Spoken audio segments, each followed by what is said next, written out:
Hi everyone, thanks for joining. I'm Carrie Jacquet, VP of Marketing at Sensage, and I'm here today, but not with Joe. I'm with Danny Banks, and Danny's better than Joe. There you go. Danny is the VP of Solution Engineering and Emerging Technologies and Markets at Sensage, and I wanted to get his opinion on a recent news piece. Joe's not the only one with opinions around here, P.S. And so let's go ahead and get started. 5 minutes with Danny. So I opened up my Vanity Fair this morning, trying to get the down low on J-Lo and Mark Antony. Right.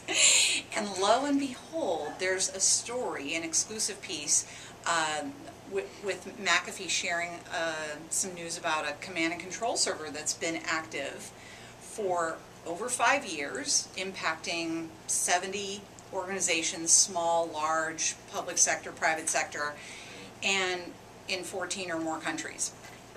And so I wanted to talk a little bit about what that means to the world at large, and then, because the world at large watches our videos, hi Mom, but also to Sensage customers specifically, what to be looking for and that sort of thing. So let's first talk about the attacks themselves.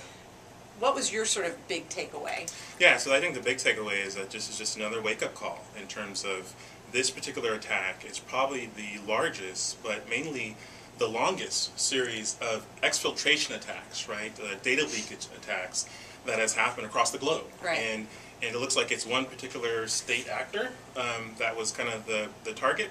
Or the attacker. Michigan, right? But not that kind of state. But okay, it's really, again, the same story of information leakage. In this case, IP from these government organizations or nonprofits or real estate agencies, Olympic committees. Right. Right. It's really IP that's being stolen across the board. And the code word for this program was called ShadyRAT. Before we get into the serious stuff, I just want to know, do you think that that's McAfee's subliminal way of getting Eminem, Slim Shady, to do a theme song on it?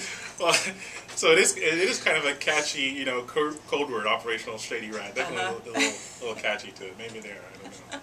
I miss you, Joe. You would have probably started rapping right then.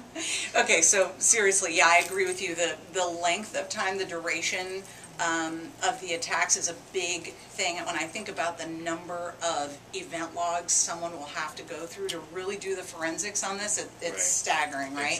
Exactly. I think that's probably the #1 challenge and why it took so long.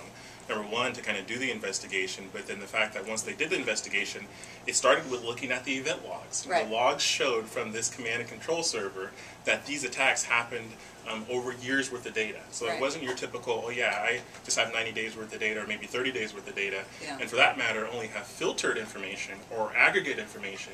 You need the raw logs to be able to do this sort of investigation, and that's what looks like McAfee combed through to provide the detail that they have in this report. Right, and I've heard a couple things already, online about, is McAfee blowing this out of proportion? I got to say, first of all, props to McAfee for relentlessly tackling the toughest security challenges, but more importantly, for alerting folks that this could be happening, regardless of the scope, the scale, the breadth, the reach, the impact. That this is happening is enough for us to be warned.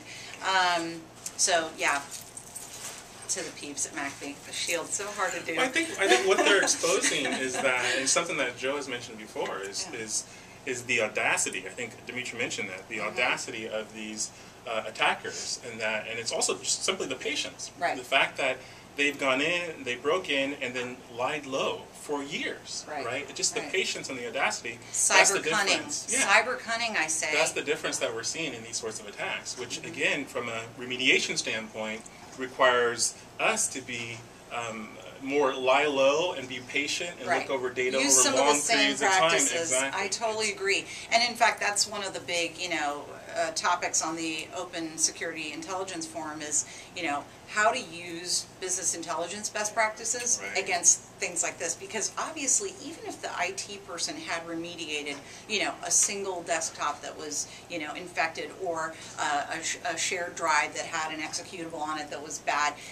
the big issue is that it's happening over time. It's so slow, and as you pointed out, a single, discovery one day does not point to the breadth that this really was. Exactly. It's the common low and slow attack scenario, right? It's low in that you're not getting a lot of bells and whistles because somebody had 50 failed login attempts in 1 minute. Clearly that's a bot that's doing that because nobody can type in that number of failed login attempts. That sort of scenario or attack is going to trigger all kinds of bells and alarms right away, and your real-time monitoring is going to detect that. But in this case, this is a user that's saying, you know what, I'm going to have one failed login attempt every 3 hours, right? And only maybe and over 7 20,000 employees or 5,000 employees, you've never noticed that. And so unless you're looking at the data over a week, over a month, to say, hey, now in aggregate, right, I see that there was 50 failed login attempts or 200 failed login attempts in aggregate, and they weren't all carried. That's the difference, right? That you can find out in terms of the sorts of analysis that we can do since we have all that raw log information. Right. I think it's true. And you mentioned Dimitri. I think he's got some really interesting opinions. I was worried, at first that because he is a bit of a publicity whore, that he was just trying to meet Barack Obama with this thing. But no, I think that, regardless of, again, what they do discover to be the final scale of this, it's important that they brought it to light. Yeah, I think the claim that he's making, which I think is pretty bold, is that either organizations have already been attacked, and information has already been leaked, or there's organizations who simply don't know about it yet. Right? And so, again, it just speaks to these organizations, either way, need to have the compensating control and the tools in-house that can deal with petabytes worth of data coming from all these systems. And it could be from Windows servers, firewalls, proxy servers, VPN servers, across the board that store this information about information being leaked outside of their environment.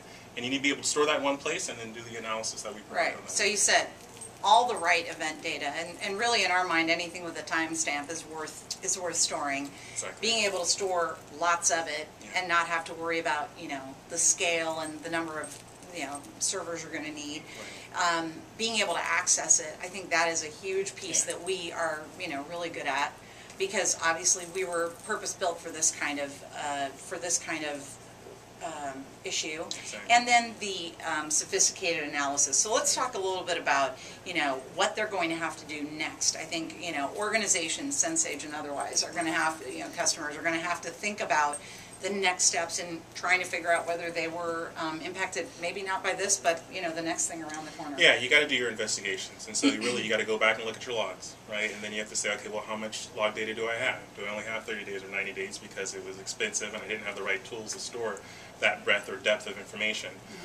And so again, for our customers, they have that information, and our customers have years worth of data within our system that they can instantly access to do those sorts of investigations.